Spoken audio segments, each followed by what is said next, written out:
Have you ever noticed when you're feeling frustrated with your spouse that almost everything they do starts to really annoy you? Like even their breathing feels disrespectful and wrong, or how they're chewing with their food like you want to strangle them? I'm laughing a little bit, but this is like a real thing. It's called negative sentiment override, and it can really cause so much conflict in relationships. So we're going to talk about it today. Before I get into it, hi, my name is Catherine. I'm a licensed therapist and a virtual coach. I'm so glad you're here.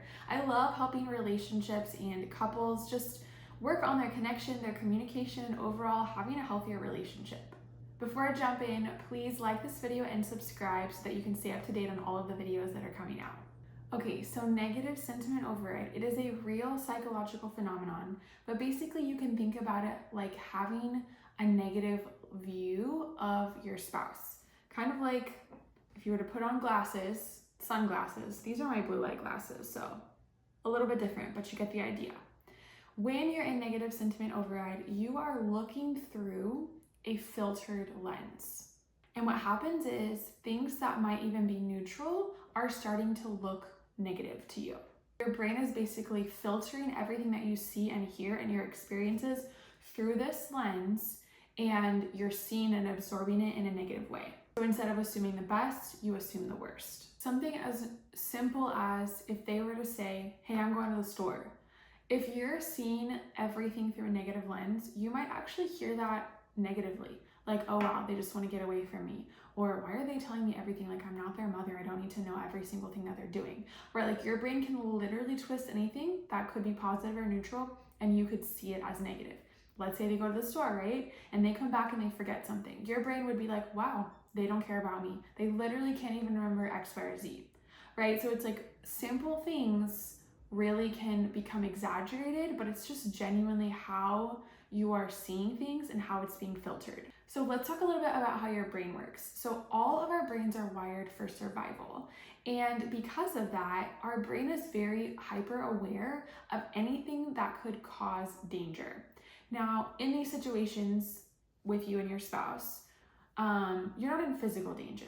And if you are, that is very separate and different, not what I'm talking about here. We're not talking about abuse.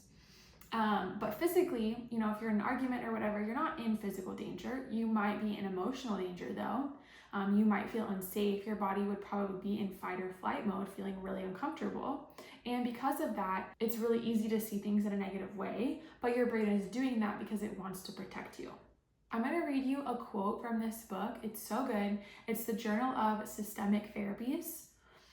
It says, this bias is believed to be associated with the survival of our human species, whereby experiences of danger can be perceived as more important to retain than positive experiences.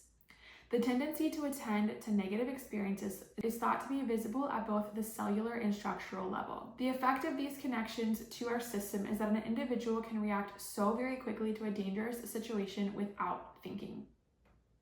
So again, your brain is holding on to and really looking out for these negative experiences because it's trying to protect you. If you were hurt by something before, your brain does not want that to happen to you again. And so what happens is your nervous system starts scanning for danger, even if you're not in physical danger. That's why resentment can build over time. And your spouse can do, 5 positive things, and then they do 1 negative thing, and that is all you see. So let's put these on. Okay, let's say that they do the dishes, but you focus on the fact that they didn't wipe the counter. Or they text you back and maybe they put a thumbs up, or they put a period instead of an exclamation point at the end of their message, and you interpret that as they're mad at you. Or they try to give you a hug, but you assume that really they just want more than that. It doesn't feel like they just genuinely want to give you a hug or that they care about you in that way. What's really scary is that the neutral things can start to be perceived as negative so quickly. And then eventually, positive things, you start to feel really suspicious about them.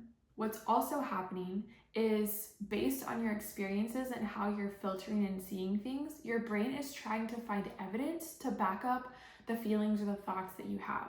So if you have lots of feelings and experiences that make you come to the conclusion that they don't care about you, what happens is your brain looks for other ways to back up and say, I knew it. I knew they didn't care about me because this happened and this happened and this happened. Or in the future, this is happening right now because they don't care about me. And conflict will get worse when either of you or both of you are in this mindset. If you're in negative sentiment override, you're more likely to respond harshly, be more critical, respond more short. You're going to be less affectionate towards each other. There's going to be more defensiveness or shutting down, all of that. And it makes it feel more justified that you see them in a negative way because all of this is happening. Like it is this huge domino effect or terrible loop circle that you just get trapped in. Okay, so what do? That's the $1 million question, right? The first thing is that you've got to teach your brain to be aware. You've got to build a deeper self-awareness of what is happening. If you want to break the cycle, if you want to get out of negative sentiment override, if you want to stop seeing your spouse in a negative way with anything that they do, you've got to be aware of where your thoughts are taking you. I don't even care if it sounds silly, but you may have to inwardly or outwardly say to yourself, I'm probably looking through my negative lens right now. Or asking yourself, okay, am I looking at this in a negative light? How can I look through it in a positive light? Be aware and identify the filter that you are looking through.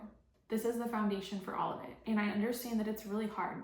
Negative sentiment override doesn't just happen overnight. You don't just wake up in the morning and then all of a sudden see them negatively. It takes time. And so it's going to take time to reverse and change things out of that so that you can be in what's called positive sentiment override. When your brain jumps to negative interpretations, ask yourself, what's another possible explanation? Maybe they're stressed. Maybe they're not actually mad at you. Maybe it has nothing to do with you at all. Maybe they forgot. Maybe it doesn't have to mean that they don't care. That is something that I see happen a lot is like one incident or one experience. We create this like larger umbrella topic. And sometimes it doesn't have to mean that much. It doesn't have to mean something so big. Maybe they were being distracted. They weren't trying to be disrespectful. They were just juggling lots of things in their brain, right? Lots of different explanations from one possible scenario. What this does is help interrupt that automatic threat response that is happening inside. You are training your brain to look for other explanations, look for the good, not ignore the negatives, but look for the positives in addition to. When you're in negative sentiment override, your brain is just collecting all of these negative receipts, and we want to introduce some positive ones, basically. So you can start even making a list of things that they've done so well, or things that you're so thankful for. They did take out the trash. They did help with the kids.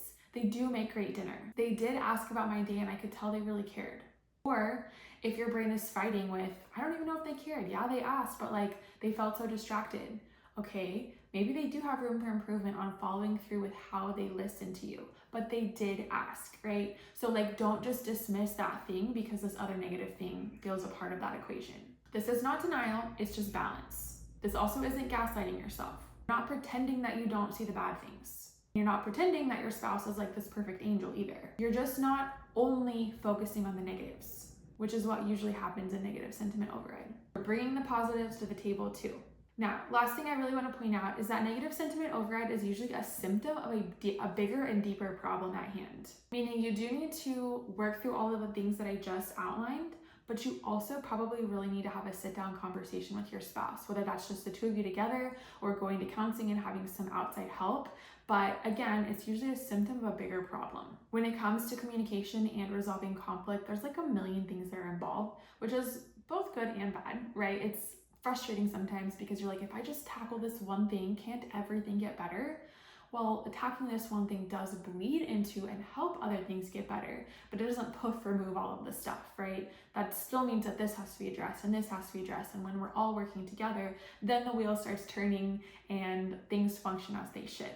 So don't feel defeated if it doesn't magically all perfectly work out one time, or if it's a lot harder than you think to rewire and change your brain and how things have been going so far. Like, it's gonna take time. But if you internally know and decide that you're in it for the long haul, like you are married to this person forever, then it helps to kind of be like, all right, I'm uncomfortable right now. This is really hard for me.